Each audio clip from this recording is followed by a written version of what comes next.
Picture your digital life right now. Like every app you use, the corporate databases you access, even the cloud storage holding years of your work. Yeah, pretty much your entire digital footprint. Right, exactly. Up until recently, we basically relied on human beings to build the invisible walls protecting all that data. And we relied on humans to rush in and fix them when a crack appeared, too. Yeah, but a new tech update crossing our desk from Kinsoft, along with this honestly shocking internal test from the AI giant Anthropic, it basically proves that era is over. It really is over. So today's deep dive is all about the machine speed threat landscape. We're looking at why human speed IT responses are officially dead and why a 10-hour window is now essentially a worst-case scenario. So, okay, let's unpack this. Yeah, because the stakes here, they go far beyond just a standard software update or a routine patch. The Kinsoft briefing and the Anthropic data we have today represent a fundamental shift in how the global infrastructure defends its data. A total paradigm shift. Completely. We are moving away from a reactive, human-driven security model right into an automated machine speed arms race. Well, let's start with what I can only really describe as an absolute bombshell from Anthropic. They unveiled the details of a program called Project Glasswing. Yeah, the internal tests. Right. And now this was designed from the ground up to be a defensive-only initiative. They took an unreleased frontier AI model, so like the absolute bleeding edge of their technology, and granted early access to about 50 security partners. Which, is a pretty standard industry practice, historically speaking. Really? Yeah, you give your defenders the most powerful lens possible to inspect the code, right? Hoping they find the cracks before anyone else does. Well, the testing phase produced results that completely upended that whole plan. Because during this closed test, that unreleased AI model autonomously produced 181 working exploits for Firefox. Oh, wow. Yeah. And that's not a typo, 181. And, Firefox isn't some beta app coded over a weekend by a college student. No, not at all. It's a mature, heavily scrutinized web browser that's been around for decades. Exactly.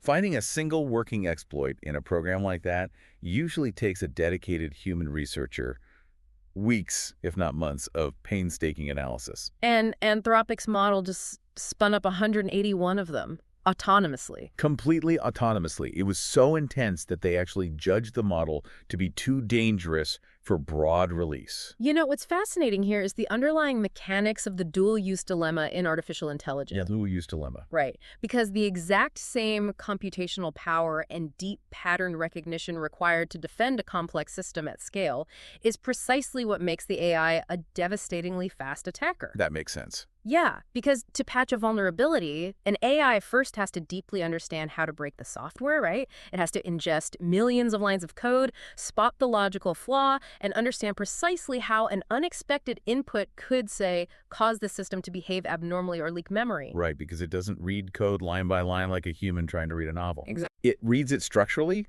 Yep. It maps the entire architecture simultaneously. So it spots a variable input over here and immediately calculates how it might overflow a buffer like 10 modules away. And if you ask it to generate a patch, it uses that architectural map to block the bad input. Okay. But if you tweak the prompt slightly, or, if the model is operating autonomously without a strict ethical governor, it uses that exact same structural understanding to generate the attack payload. So it's two sides of the same coin. Exactly. The capability to secure and the capability to destroy are structurally identical in these models. Because it is a machine, it analyzes 1 billion lines of code in the time it takes a human analyst to basically open their laptop. So it's like inventing a highly advanced lock-picking robot to test the security of bank vaults, only to realize your robot is so efficient it could autonomously empty every bank in the city before lunch. That's a perfect way to put it. You can't build a robot that only knows how to pick the lock for the bank manager. Yeah. If it knows how the pins align, it knows how to defeat them. And this is exactly why Anthropic had to slam the brakes on releasing Project Glasswing. Because the risk was just too high. Yeah, the defensive benefits were enormous, sure, but dropping that uninhibited capability into the open internet, it was deemed catastrophic. Which really forces us to look at the internet you and I are using right now. Like, we can theorize about unreleased frontier models in a lab all day, but the Kinsoft brief grounds this in current reality. It really does. We know AI can attack at machine speed. So how fast are the criminals actually moving today against the systems we currently rely on? Well, the Kinsoft brief highlights a really critical flaw discovered in a popular open-source Python notebook tool called Marimo. Okay, Marimo. Yeah, tools like Marimo are foundational in data science, AI development, corporate analytics, and the flaw they found was a pre-authentication remote code execution vulnerability. Pre-auth RCE. Right, a pre-auth RCE. So just to be clear, we aren't talking about phishing emails or tricking an employee into clicking a malicious link here. No, not at all. This is a zero-interaction takeover. If the software is running on a server, a hacker can basically reach across the internet, send a specific command, and completely own the machine. They can run whatever code they want without ever needing a password. Exactly. A systemic vulnerability like this is like, it's like a building's intercom system being wired directly into the elevator controls. Oh, wow. Yeah. Anyone on the street can just press a button and send the elevator straight to the penthouse without ever stepping foot inside or scanning a security badge. And here is the metric from the brief that should send a chill down the spine of literally every IT professional listening. Yeah, this is the scary part. From the moment that flaw in Marimo was publicly disclosed, it took only about 10 hours for it to be exploited in the wild to drop malware. Just 10 hours. 10 hours from public disclosure to global infection. I mean, 10 hours is a blink of an eye in corporate IT infrastructure. Okay, so I get the 10-hour panic, but wait. I had to play devil's advocate for a second. Sure, go ahead. 10 hours sounds fast, but, I mean, isn't that basically a full workday? If a flaw drops at 8 a.m., why can't a company just patch it by 5 p.m. before they go home? Plus, aren't companies using AI to automate the patching process too? Well, Like if the attackers have bots scanning for vulnerabilities and launching exploits in 10 hours, why don't defenders have bots automatically applying the patches? Why are we still relying on human bureaucracy? it sounds simple, right? Yeah. But it really comes down to system fragility and the burden of consequence. Burden of consequence. Yeah. See, an attacker only has to be right once to compromise a system. Mhm. A defender has to ensure that applying a patch doesn't accidentally bring down the entire company. Oh. If you rush an automated patch on a core data tool like Marimo without human oversight, it might inadvertently change, say, how a Python script parses a timestamp. Oh, which breaks something down the line. Exactly. Suddenly, your logistics database rejects every incoming shipping order because date format is slightly off. Wait. So the cure just halted your global supply chain. That's how a well-intentioned automated patch causes far more financial damage than the hacker ever could. So defenders are basically forced to test everything manually. Yeah. Which creates a massive bottleneck. Exactly. Let's actually walk through those 10 hours. In hour 1, the vulnerability is disclosed on a security forum. The IT team have to actually see the notification amid like thousands of other daily alerts. Right, and let's assume they catch it instantly. Hours 2 and 3 are spent just figuring out if the company even uses Marimo, where it's installed, and what systems depend on it. Ah, shadow IT. Yep. Which is really just a polite way of saying the marketing department bought a random software license on a corporate credit card and didn't bother telling the security team. Yeah, shadow IT makes asset discovery an absolute nightmare. Security teams are hunting for software they don't even know they own. That's terrifying. It is. By hour 4, you've hopefully tracked down the vulnerable servers. Then hours 5 through 8 are spent in a staging environment, desperately testing that patch so your logistics database doesn't crash. Right. You're constantly balancing the demands of the security team who want the patch applied immediately and the ops team who demand 100% uptime. And while your IT team is doing all this careful human speed work, the attackers are entirely unburdened by QA testing or operational uptime. Right, they don't care about your uptime. Exactly. The second the exploit went public, criminal syndicates fed it straight into their automated scanners, and those bots scan millions of IP addresses a second. Yeah.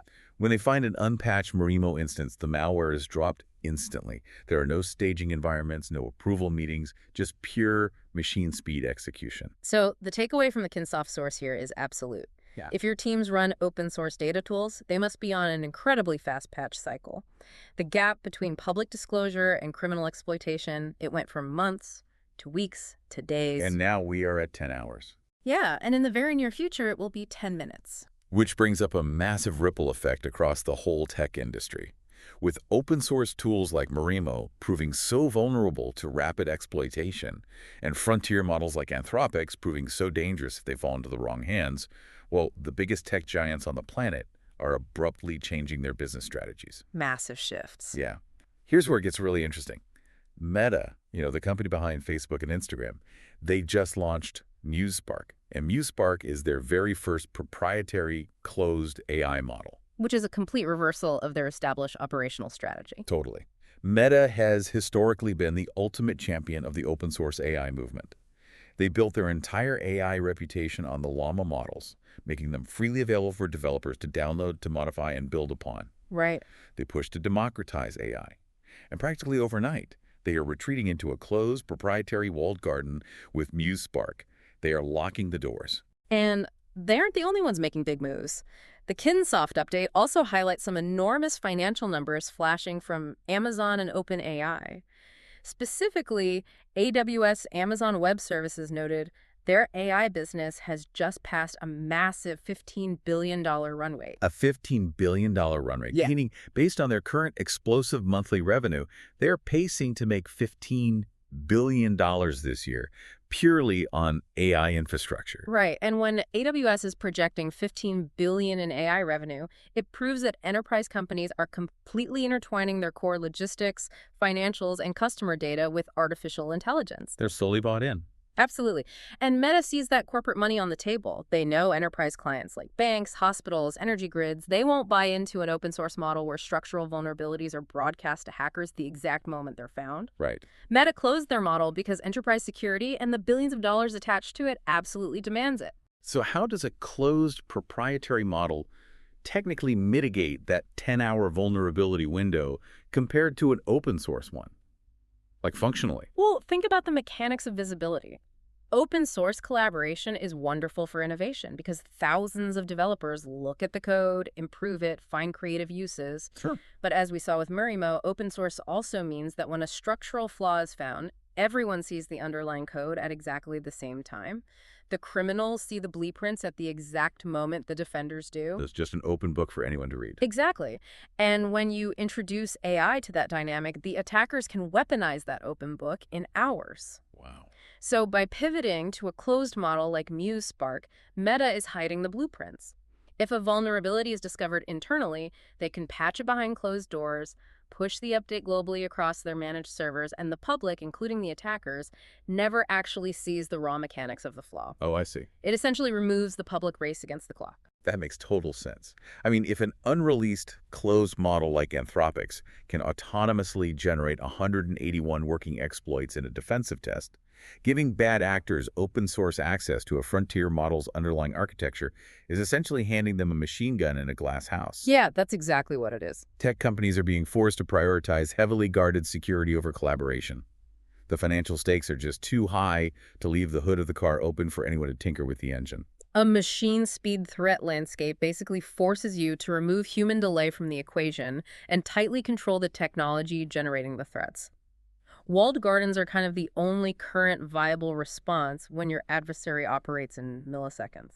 Okay, so to summarize everything we've pulled from these sources for you today, we are living in a brand new era. The Anthropic test proved that artificial intelligence can discover and weaponize software vulnerabilities at a scale and speed humans simply cannot match. The Murimo incident proved that cybercriminals are already exploiting flaws in the wild within 10 hours of discovery.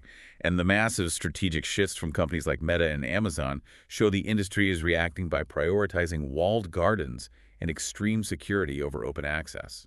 Because human monitoring is just no longer a sufficient shield for your data. The Kinsoft Tech Talks brief ends with a stark piece of advice. Stay patched, stay skeptical. They note that listeners looking for help keeping their patching on pace with these incredibly fast attackers can visit www.kinsoft.com.au. Because if your patching isn't automated and immediate, you're hopelessly outgunned. It really makes you evaluate your own digital life, doesn't it? It really does. I'd ask you, the listener, to just reflect on your habits.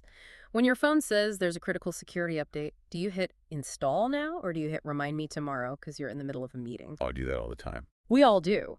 But how quickly do you update your apps, your open source tools, or your operating systems? Remind me tomorrow used to be harmless procrastination.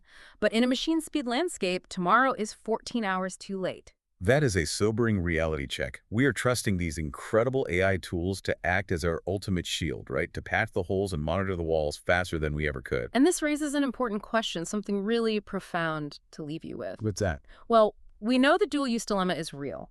AI can defend and attack with equal brilliance. If an AI can autonomously generate 181 working exploits in a controlled, defensive test today, what happens tomorrow when someone designs an AI specifically to find the hidden flaws in the very AI models we are relying on to protect us? Wow, the ultimate lock-picking robot designed solely to dismantle the security robot you just bought.